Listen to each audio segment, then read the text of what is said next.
प्रधानमंत्री नरेंद्र मोदी ने बिना लालू का नाम लिए बिना उनके रेल मंत्री वाले कार्यकाल पर जमकर हमला बोला। उन्होंने कहा कि गरीबों से जमीन लेकर रेलवे में नौकरी का झांसा दिया गया, रेलवे की भर्तियों में राजनीति होती थी। ये बातें उन्होंने जयपुर में राजस्थान की पहली वंदे भारत ट्रेन को हरी झंडी दिखाते हुए कही। प्रधानमंत्री ने कहा कि हमारे देश का दुर्भाग्य रहा जो सामान्य लोगों के जीवन का हिस्सा है, उसे भी राजनीति का अखाड़ा बना दिया गया। रेलवे के आधुनिकीकरण पर हमेशा राजनीतिक स्वार्थ हावी रहा। राजनीतिक स्वार्थ को देखते हुए तय होता था कौन रेल मंत्री बनेगा। राजनीतिक स्वार्थ से ही तय होता था कौन सी ट्रेन किस स्टेशन से चलेगी। राजनीतिक स्वार्थ से ही बजट में ऐसी ट्रेनों की घोषणाएं करवाई जो कभी चली ही नहीं। रेलवे की सुरक्षा, सफाई, सब कुछ नजरअंदाज कर दिया गया था। इन सभी चीजों में 2014 के बाद से बदलाव आना शुरू हुआ। साथियों, हमारा देश का दुर्भाग्य रहा कि रेलवे जैसी महत्वपूर्ण व्यवस्था जो सामान्य मानवी के जीवन का इतना बड़ा हिस्सा है, उसे भी राजनीति का अखाड़ा बना दिया गया था। आजादी के बाद भी भारत को एक बड़ा रेलवे नेटवर्क मिला था, लेकिन रेलवे के आधुनिकीकरण पर हमेशा राजनीतिक स्वार्थ हावी रहा।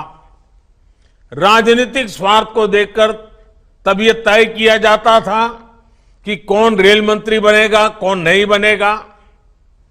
राजनीतिक स्वार्थ ही तय करता था कि कौन सी ट्रेन किस स्टेशन पर चलेगी।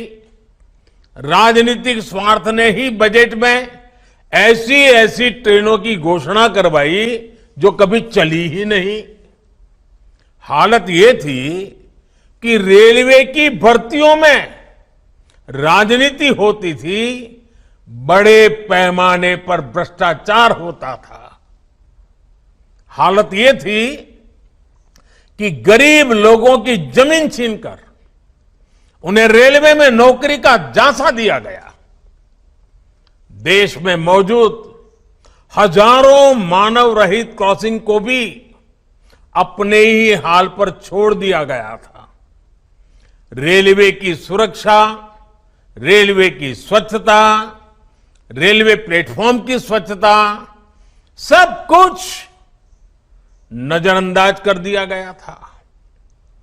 इन सारी परिस्थितियों में बदलाव 2014 के बाद से आना शुरू हुआ है, जब देश के लोगों ने स्थिर सरकार बनवाई, जब देश के लोगों ने पूर्ण बहुमत वाली सरकार बनवाई, जब सरकार पर राजनीतिक सौदेबाजी का दबाव हटा, तो रेलवे ने भी चैन की सांस ली और नई ऊंचाई पाने के लिए दौड़ पड़ी।